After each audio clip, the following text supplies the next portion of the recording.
So on the morning of January the 23rd, 300 Japanese soldiers landed, began advancing towards what is known as Logoshokan Point. Now, if you look at the map, sorry, I have to pull up the map down here. They landed far too south of where they were supposed to be. So we're looking at what it says Luzon Point and Quinanin Point. Whoop, get my notes back. Despite their best efforts, the Japanese maintained their beachhead firmly under intense artillery and mortar bombardment. As soon as they landed, they were attacked by the coffee-stained sailors I had mentioned and some Marine commanders that were hastily put together with a few soldiers. Meanwhile, the defenders were striving to eject the Japanese from the Logoscoan Point. 600 more Japanese successfully infiltrated the Quinanin Point. That's just about 7 miles to its north. A stalemate soon ensued between the Japanese and the mismatched force of 550 defenders, comprised of Air Force Pursuit Squadron guys, interceptor commanders, some Filipino constabulary, so it's policemen and sailors. Given the circumstances, it was not surprising that progress in dislodging the Japanese infiltrators was quite minimal. By the night of January the 26th, Kimura sent a reserve battalion for Olongapow to bolster their numbers. However, rough seas and possibly some really bad weather caused their landing crafts to veer off course, depositing them even further off Quinanin Point at a place called Anyasan Point. Just want to see, is it on the map? No, it's between Kabobo Point and Quinanin Point, though, is where they were landing. So these guys are not supposed to be landed here. This is kind of a catastrophe for the Japanese, but it's also a big surprise for the Allies as they're just throwing whoever's nearest to try and fight these guys off. No. So it's just confusion and demoralization for both in a way. Yeah. And this begins what is known as the Battle of the Points. Homa decided to appoint Lieutenant General Miroka Suzumo to launch an offensive against Wainwright's western sector. He assigned him 2 battalions and an engineer regiment. Miroka's men began a series of night attacks along the Oriembagak line. Maybe I'll just a little bit further north in the map here. And when I'm referring to night attacks, it's pretty harrowing stuff. So you got to imagine yourself as a Filipino American defender. You're in a foxhole. It's in the dead of night, and you just hear some rustling in the bushes. Do you call out something like, "Hey, who's there?" Perhaps a code word. What happens if you receive an English response? Could be a Japanese guy who's just speaking English to you, and he all of Not a to sudden jumps mention into in your that foxhole. that environment, right? Like you've already been under stress, fewer rations. Oh yeah, It's demo, and not to mention you literally retreated like hundreds of kilometers in the past few weeks and months. yeah. It's not really going to be a pleasant experience. Yeah. So you have to imagine you're in your foxhole, you're expecting a buddy to come over, and it's a Japanese guy with a bayonet. He's about to stab you. So during these night assaults, a lot of friendly fire incidents occur. If anyone's seen the famous HBO series The Pacific, it's just like the Guadalcanal scenes you see in that one. After about 3 days of these nightly engagements, a few incursions yielded some successes for the Japanese. A breach in the defensive line established itself in 2 locations, but fortunately, the defenders managed to bog down further Japanese advances, creating stalemates. On the 29th, the Philippine scouts, supported by some tanks, successfully dislodged the Japanese from Logoscoan Point. So, again, that's the one that's indicated as Luzon Point. Although the 2 other points remained under Japanese control, Marivels could breathe a little easier because they didn't arrive at Marivels. They screwed this up immensely.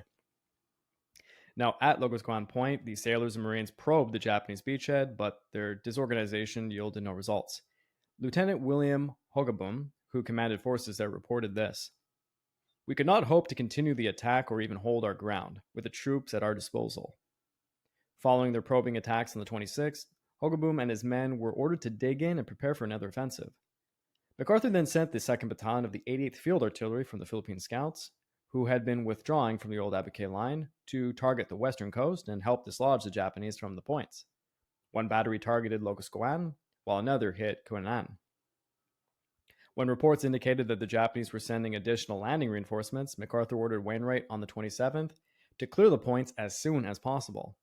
Consequently, Wainwright dispatched troops from the 57th Infantry to Logoscoan and from the 45th to Quinanan. Meanwhile, back in Corregidor, the crew of Battery Geary, armed with 8 12-inch motors, received orders to bombard Logoscoan at midnight. They would fire about 670-pound land attacking projectiles at a range of 12,000 yards.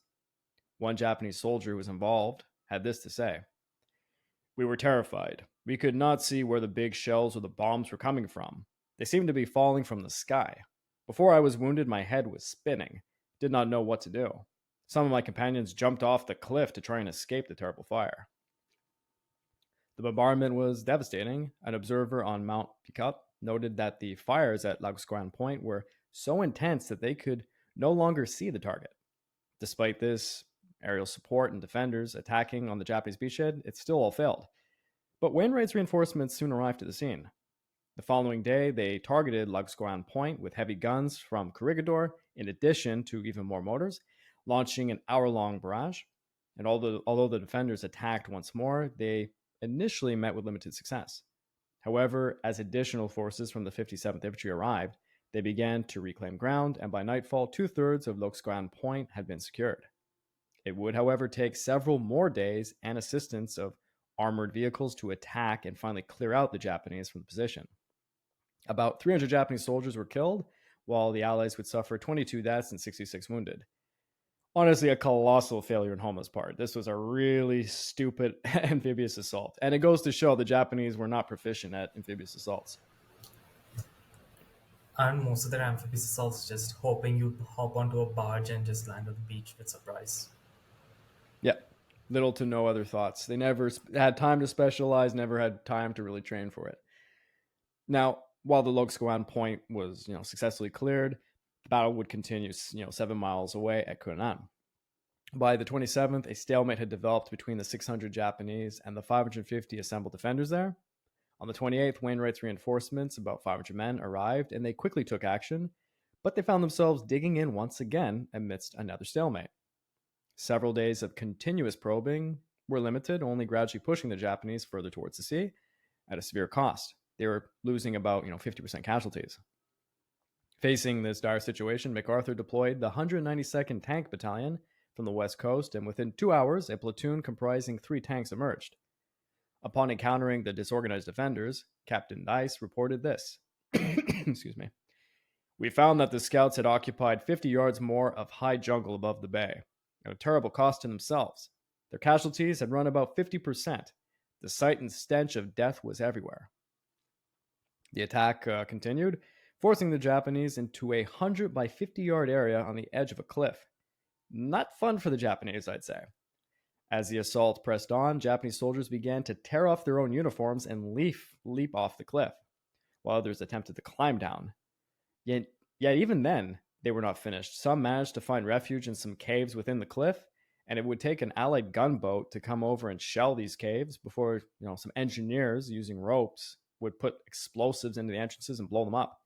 So, yeah, it would take until apparently February the 8th to eliminate all of them. Yeah. Meanwhile, back over at the Orient Bagak line, General Nara's 65th Summer Brigade grew weary from the ongoing fighting, but they persisted in attempts to penetrate the eastern sector of the line. Just want to make sure my map, it's in a good position right now. Each assault ended in failure, compounded by unsuccessful landings on the western coast. Overall, Homa had lost 2 infantry battalions, and he could not afford to lose more. To the west, General Miroka commanded the 16th Division, and he received orders to target Wainwright's 1st Corps on the 26th. Similar to the previous actions at the Abuke line, the Japanese began Would you probing. say by this point Homa's career is practically over? Oh, yeah. His career was over, I'd say, about a week into the Battle of Bataan. Fair enough.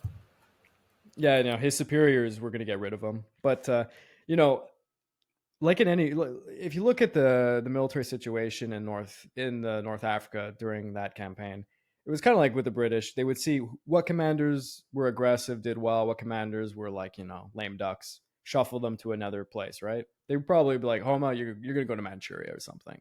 So, yeah. You mean like a certain General Neil Ritchie? Exactly.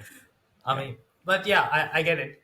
And I think one thing I found very interesting is a lot of issues in high command never even employ the dimension of military competence. It's just your personal likes and dislikes that make the decision. For the Axis, yes. For the Allies, not so much. Although, for the British, Okay, yeah. let's just put it like this: between the British and Americans, any friction that was tossed up wasn't really due to different nationalities or anything. It's just like the guys just did not like each other. Yeah, that's true. So yeah, things aren't going too well for Homa. The first division, having lost substantial equipment and remaining disorganized from the retreat, was still in the midst of preparing its defenses when all of a sudden they were attacked by Colonel Yoshioka's 20th Infantry. His men seized a formidable position that would allow them to push into the Allied line throughout the night. Before long, Yoshioka's 2,000 soldiers had split into two groups. One company took up a position on a hill 400 yards beyond the Allied defensive line, which became known as the Little Pocket. And at this point, because we're entering a new battle, I just want to bring up a new map. Yeah, here's okay. I'll keep it this size for now. So yeah, known as Little Pocket. The other company moved east along Trail 7, going further south, nearly a mile behind the Allied defensive positions, establishing a site that could block the north-south traffic along Trails 7 and 5, which would hinder the Allied troop movements. This one was dubbed the Big Pocket. Thus began what was known as the Battle of the Pockets. The Allies had no way of knowing the size of the Japanese forces within the Big Pocket. Consequently, Colonel Townsend dispatched two reserve companies from the 11th Infantry on January the 29th to clear the area, quickly discovering that the Japanese presence was not insignificant. Townsend immediately called for reinforcements. Soon, the 1st Battalion of the 45th Infantry arrived and they attacked the Japanese from the south, while the 11th Infantry targeted them from the north. Despite their efforts, the Japanese held firm. They dug in, while the Allied artillery failed to dislodge the defenders within the Big Pocket. Both the small and big pockets were encircled and they were cut off from supplies, leaving the Japanese troops in quite a dire situation. General Morioka attempted to do airdrop supplies, but didn't really do well. The parachute pack simply fell into the hands of the starving Filipino and American soldiers, which is ironic given that this is usually the other way around, where the Japanese are scrambling to steal parachute supplies. Yeah, Morioka realized he needed to break through the defensive lines to reach the pockets and save his trapped men. By February the 6th, Morioka received reinforcements, and these were two battalions from Manila. Armed with this additional strength, he launched an attack shortly after midnight. His forces advanced down Trail 7, overrunning a platoon of the 11th Infantry, killing about 18 of the 29 men in their foxholes. It seemed like he was gaining ground, and he pushed further south, but the 11th Infantry quickly reorganized themselves, and they contained him, halting the Japanese advance just 800 yards from the Big Pocket. While Morioka attempted to intensify his efforts to reach the pockets, Wainwright began deploying additional forces against the Japanese. On February the 2nd, he attempted to utilize tanks for the assault on the pockets, but he lost a tank in the process and made little progress against the Big Pocket.